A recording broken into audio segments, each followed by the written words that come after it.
రైతులకి వ్యవసాయ విజ్ఞానం అందిస్తున్నారు.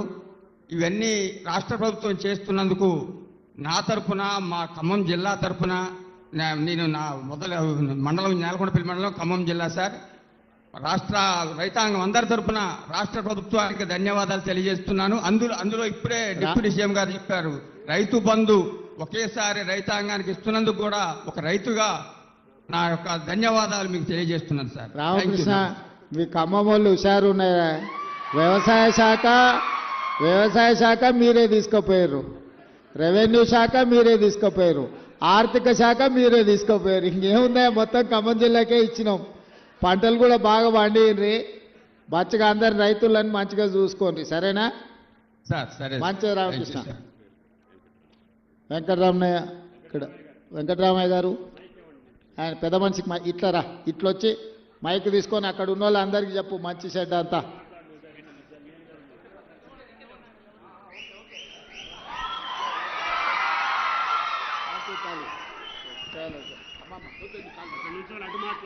అట్లా నించొని మాట్లాడు.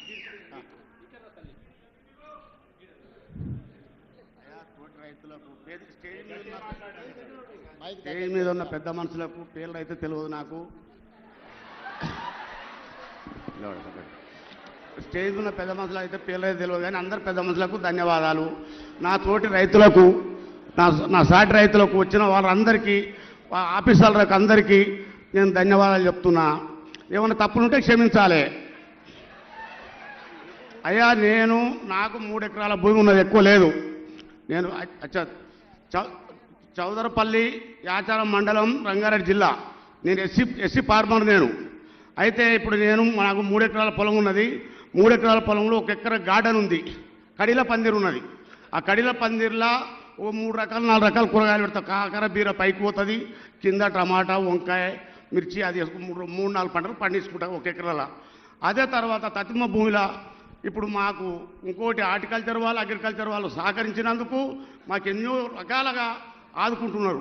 ఒకటి మా ఆచారం ఇబ్రాహీంపట్నం జిల్లాలో మొత్తం కరువు ప్రాంతం మాది. మైలారం చెరువు నిండితేనే మాకు నీళ్లు, లేకపోతే నీళ్లు లేవు. ఇప్పుడు 1/2 ఇంచు 30 ఇంచు నీళ్ళతోని వ్యవసాయాలు చేస్తున్నారు మా దగ్గర.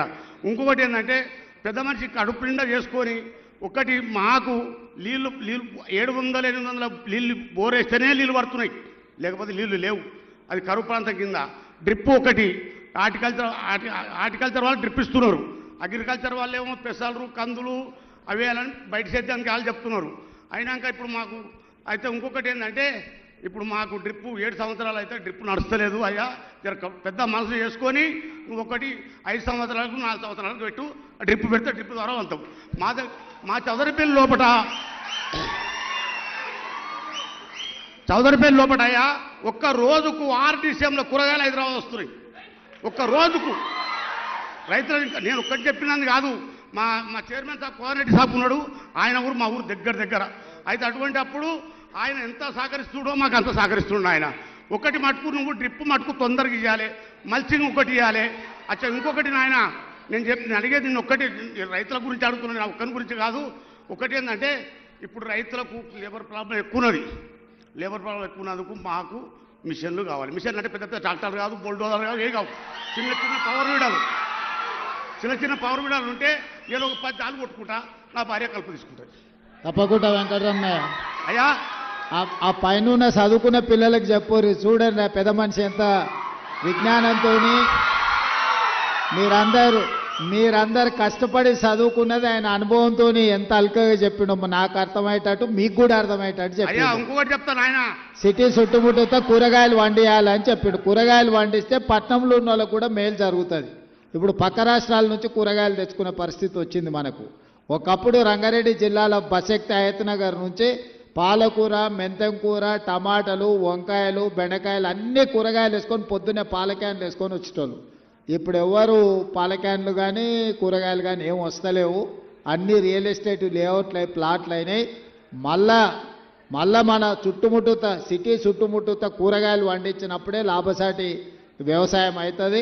ఈ సిటీ చుట్టుముట్టుత మంచి ద్రాక్ష తోటలు కానీ మంచి పండ్ల తోటలు పెట్టుకుని కూరగాయలు పెట్టుకుని 100% పెద్ద మనిషి చెప్పినట్టు ప్రభుత్వం మిమ్మల్ని ఆదుకుంటుంది, మిమ్మల్ని మంచిగా ముందుకు నడిపించేటట్టు. అందరూ ఒడ్లే వండిస్తే కూడా తినేటోళ్ళు కష్టం అవుతుంది. మిగతా పంటలు కూడా వండి మనం తినడానికి ఏమేమి అవసరమో ఇవాళ కందిపప్పు కానీ పెసరపప్పు కానీ పల్లీలు కానీ లేకపోతే ఈరోజు మొక్కజొన్నలు కానీ ఇవన్నీ మంచి ధరలు వచ్చే పంటలు. ఇవాళ రేపు మిల్లెట్స్ అని డైట్ అని ఎక్కడెక్కడి నుంచో తెచ్చుకుంటారు. వెనకటికే మన తాతలు ముత్తాతలు మిల్లెట్స్ అని వండించారా. కందులు పెసర్లు అంటే మిల్లెట్సే కదా. ఇప్పుడు అవి చిన్నగా వదిలి మీ అగ్రికల్చర్ యూనివర్సిటీ వాళ్ళు అందరూ వీళ్ళకు గ్రామాలకు వెళ్ళి రైతులకు అందరికీ మీ చదువుకున్న విజ్ఞానం అంతా వాళ్ళకు నేర్పిస్తే మళ్ళీ వ్యవసాయం మంచిగా చేయొచ్చు. వ్యవసాయం లాభసాటిగా ఉంటుంది, మనకు ఉపయోగకరంగా కూడా ఉంటుంది. పెద్ద మనిషి తప్పకుండా నువ్వు చెప్పింది వ్యవసాయ శాఖ మంత్రి గారు పరిగణలోకి తీసుకుంటారు. దానికి సంబంధించిన అన్ని చర్యలు చేపడుతుంది ప్రభుత్వం. అయ్యా ఇంకొకటి నాయన, నేను ఆలుగడ్డ వండించి 1 ఎకరకు తక్కువ ఉంటుంది భూమి. ఆలుగడ్డ పెట్టి 40,000 పెట్టుబడి వచ్చింది, 1 లక్ష రూపాయలు వచ్చింది. ఓ లాభం. అయినాక అగ్రికల్చర్ వచ్చి మక్క పెట్టుకున్నాను. ఆలుగడ్డ తీసిన తర్వాత మక్క పెడితే 25 క్వింటాలు వెళ్ళింది, 2300 క్వింటాలు అమ్మిన. ఓ మంచిగున్నది. ఆ చదువుకున్న పిల్లలకు చెప్పు, వాళ్ళకి నేర్పు, తీసుకుపోయి బాయికాడ చూపి జర పొలం తిప్పాలి అందరు. నాకు కొలువు లేదు, వాళ్ళు మనకంటే ఎక్కువ చదువుకున్నాం అనుకుంటారు. తీసుకుపోయి నీ అనుభవం చెప్పాలి. మాకు కొలువు లేదు. మా ఇద్దరు భార్యాభర్తలను చేసుకొని 3 బిడ్డల పెళ్లి చేసినా, కొడుకు పెళ్లి చేసినా నేను. మంచి సంతోషం, మంచిది. బాగా చేసినావు, ఇంకా బాగా చేయి. ఆదర్శ రైతుగా రా. అయ్యా ఒక్కటి ఏం లేదు.